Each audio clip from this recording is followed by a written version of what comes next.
There's a story told in a sutra known as the Kalama Sutta.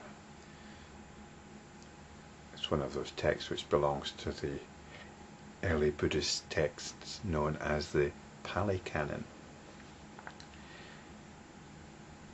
And it's named after a tribe of people, the Kalamas, that the Buddha happened to be visiting. And the people of the Kalama tribe were confused because it seems it had many teachers coming through. Maybe not just Buddhists, but other teachers. And they were giving conflicting teachings about what you should do and what you shouldn't do. And it wasn't just that they were being told what they should and shouldn't do, they were being told that these other teachings weren't any good. And they're obviously getting caught up in sectarian points of view. So the Buddha told them that they shouldn't follow a particular teaching because it was given by a particular teacher. They shouldn't follow a particular teaching because it's been sanctioned by tradition, and so on. They should only practice what they know to be beneficial. And he went on to give them the teaching known as the Brahma Viharas. These teachings are really practices. They're the practice of Metta, which can very loosely be translated as love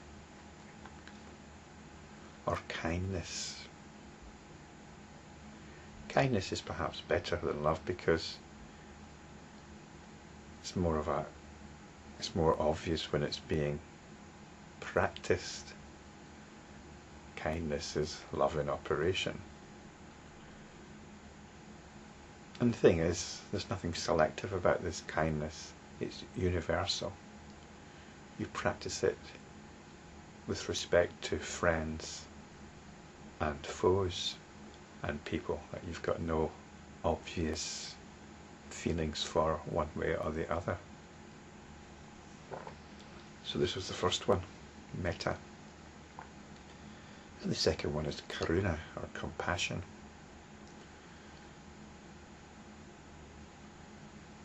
This is one of the epithets of the Buddha, the compassionate one. The Buddha is supposed to have been characterized by compassion and wisdom.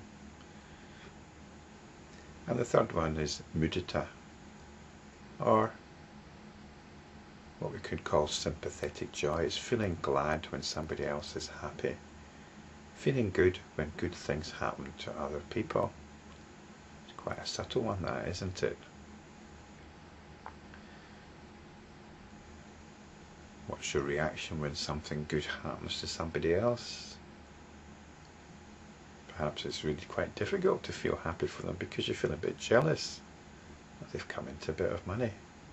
And he's got a gorgeous wife. Or he's got a promotion. He's got that promotion. I wanted that.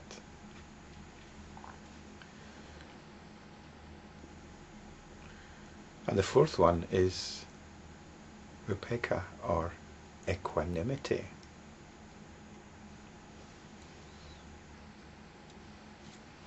So this is the practice that the Buddha taught these people, the Kalamas.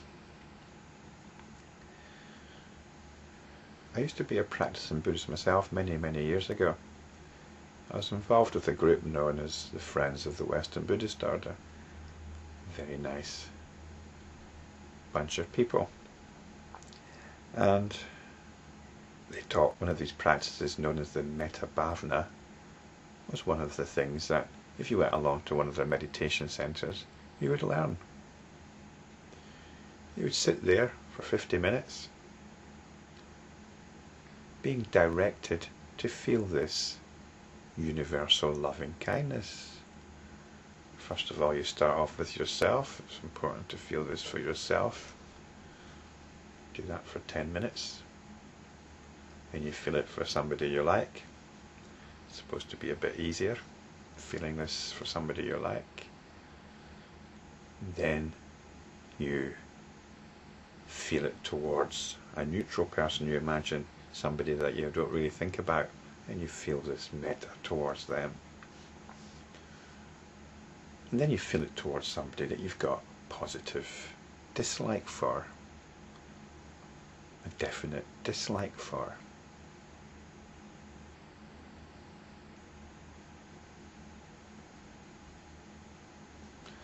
And then, in the fifth stage, the last 10 minutes, you spread this metta outwards from yourself into the whole universe, encompassing all sentient beings.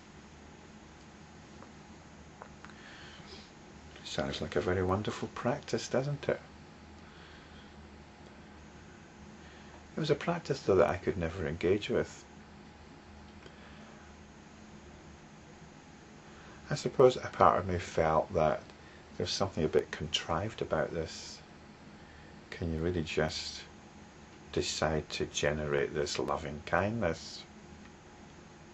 And while it's a nice idea that this person here can be generating all this loving kindness to the whole universe, what a wonderful idea, there's also something faintly ridiculous about it.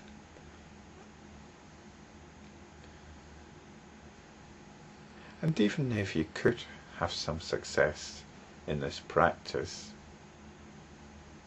for the 50 minutes that you're sitting on the meditation cushion,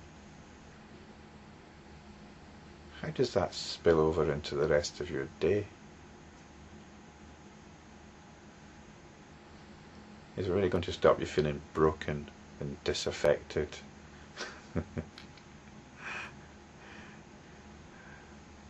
In your usual way, perhaps. So this practice might be quite useful to somebody that's a fairly well-rounded personality. But if you're feeling lonely and bitter inside, I don't think you're going to get very far with it. And the Buddha finished his talk to the Kalamas by pointing out the benefits of this, described as 4 comforts. 4 comforts. And basically, he was saying that you can't really go wrong with this. You'll have an easy conscience if you do this. And there's also the possibility that you might be reborn into a heavenly realm.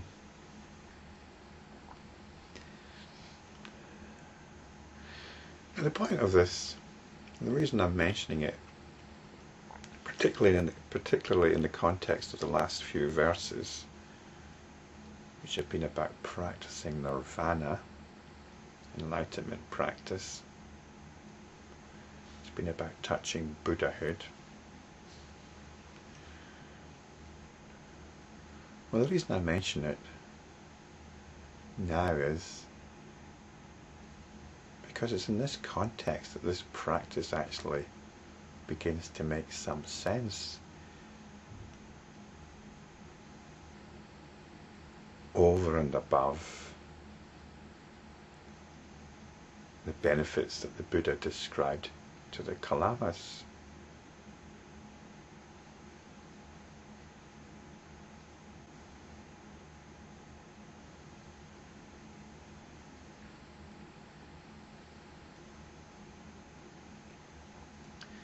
In fact, it makes more than some sense. It's a revelation.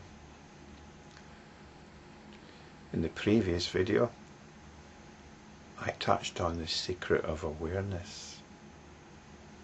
We were talking about how from this awareness that we practiced, we can view the rising of all things.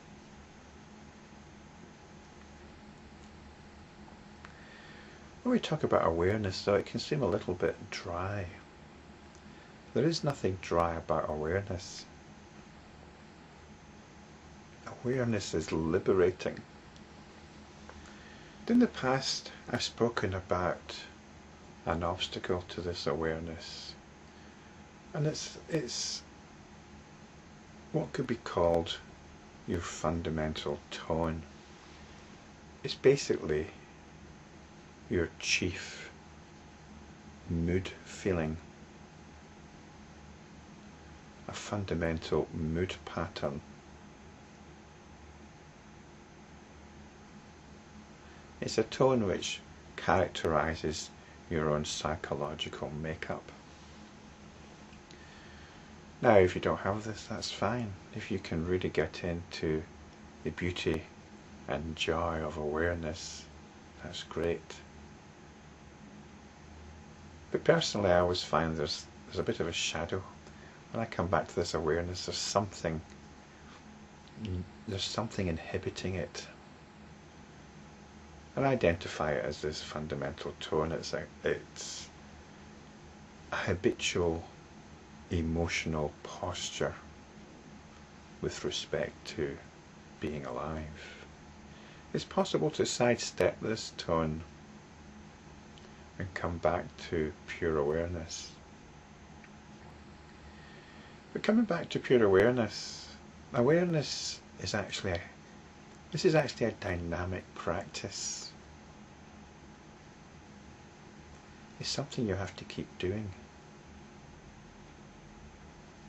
There's always a force pulling you away from awareness. And this is where the 4 Brahma Viharas come in. Once you've touched this awareness, have a look for metta. Have a look for love. And what I'm going to describe here is enlightenment practice once again, but in the context of these 4 Brahma Viharas, the abodes of Brahma. So when you're practicing, which should be as often as possible, at any moment of the night or day, have a look for this metta. Have a look for it. If you don't have a sense of it, then you're probably caught up in your fundamental tone. And if you can get any sense or awareness of your fundamental tone, then you have touched metta.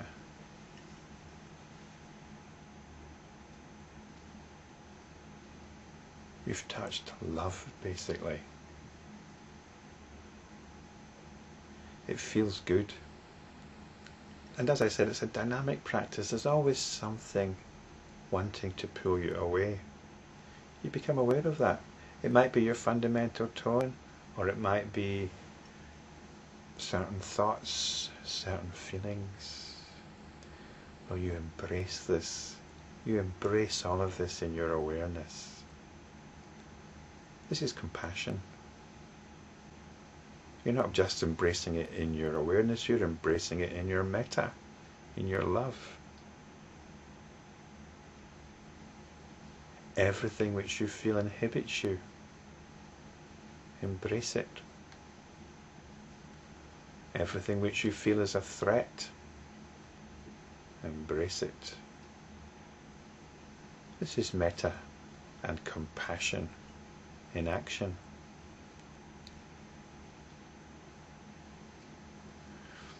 The third step, to do with mudita or sympathetic joy,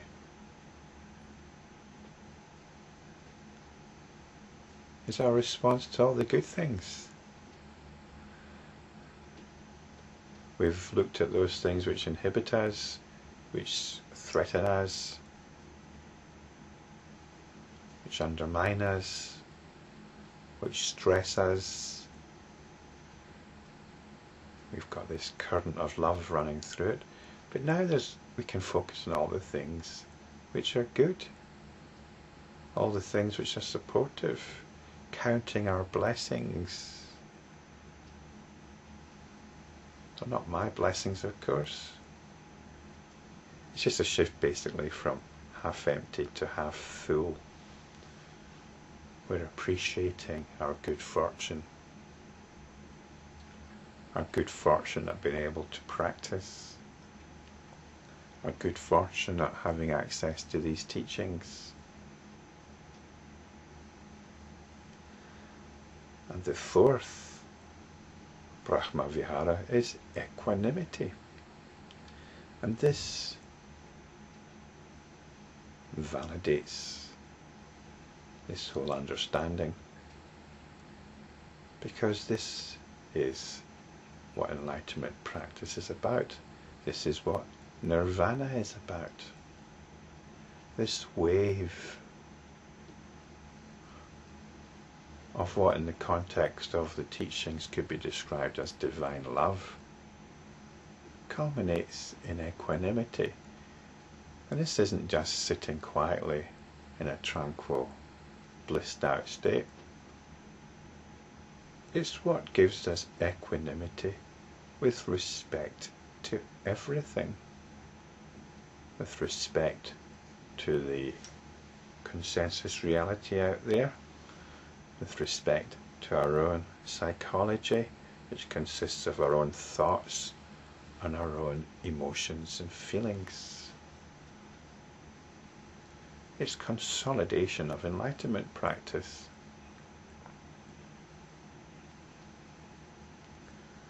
And it's very wonderful.